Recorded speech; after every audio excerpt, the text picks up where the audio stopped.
All right, guys, welcome back to Tips and Tactics. And today we're sharing a real-time experiment of something that, if is true, could have a huge import on the game. So we're learning a lot about how popularity affects this game. You can see I'm down at 7% here, terrible popularity. Um, I do hope that such a low popularity will not affect the experiment here. But here's the claim. So first of all, once you get towards the middle game, like we are here in this game, your popularity is going to probably be pretty low because you're having to attack in to expand outwards, and every country you attack it reduces your popularity. What that does to you in the real game, though, is it causes all of the AI to boycott you, to trade embargo you. So if we look at diplomacy here and we go to AI, we can see, here we go, we can see all of the AI have trade embargoed me with very few exceptions. I don't know why this guy's being nice, but you can see with that low popularity, just everyone. And what that does is it drives your prices up when you're buying and down when you're selling. It just closes the market on you. So the really successful early game players, they keep their popularity low. Now there's another video on this channel called popularity farming. You go out and you give right away to all the AI. That's important. What's also important is that you declare war instead of sneak attack. Now, what we found is as you declare war, you lose about 15 points. Somebody claimed that if you embargo them first, then it minimizes the penalty for going to war. And that makes sense to me. And I remember even thinking about that briefly. So here's what's happened here. I have embargoed this guy. He's an AI. You can see I have him under embargo status here. I embargoed him before the change of day. So right now, you can see the day just changed about 34 minutes ago. So the day just changed with me having embargo on him. What we're going to do is we're going to go ahead and declare war and see what happens to my popularity. This person claimed that they had actually tried it out, experimented, and that they only lost 2%. If that is true, then they are getting a shout out in this very video. Let's go ahead and check.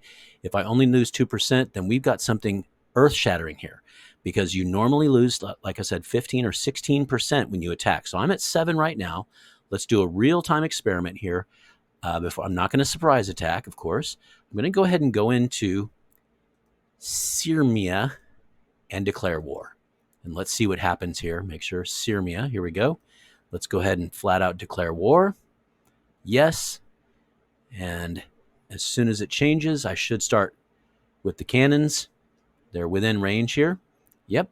And of course he peels off. So I need to immediately, before anything else happens, go ahead and respond so that my cannon do not get snuffed by melee. Let's go ahead and do that real quick. And then let's check the magic number. What is my popularity now? 6%. It only went down 1%.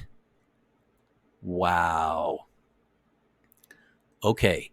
Now, I'm not saying you always have time to wait until the change of day, but I guess the next experiment is what happens if you just go to trade embargo first and then let that marinate, let's say for like 20 minutes, and then go to war. So what we have proven here, as far as I'm concerned, is that you can minimize that cost by letting the day change on you having embargoed them. And then at the beginning of the new day, when you go to war, it is a much more reduced penalty. Okay, I am convinced. So the shout out goes absolutely to Christo.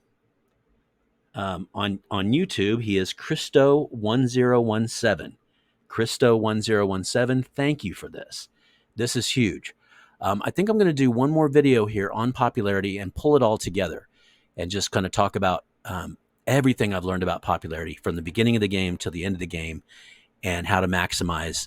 It's one of those things that, first people start to kind of pay attention as they evolve as a player. They start to pay attention to morale. Morale is very important. And that's sort of like level, level 2. Level 1 is getting, all the basic stuff together. Um, level 2 is starting to understand morale. And then level 3 here is popularity and what that means to your game. It's actually really, really huge. If you play popularity smart in the early game, you can play those markets and expand your own infrastructure much faster. So we'll talk about that more in a future tips and tactics video. But this is big. This is big stuff. So thank you, Christo. That is big, important stuff. I will mention him again, and Papa Smitty, who's been instrumental in teaching my little community more about popularity and how important it is in that next video. So look out for another video where we'll pull all the popularity stuff together and really try to understand how to play that best possible game. All right, guys, thanks for checking in. Just a quick little video here, an experimental video. And I believe that experiment was a success. So thanks for checking in. Adios, amigos.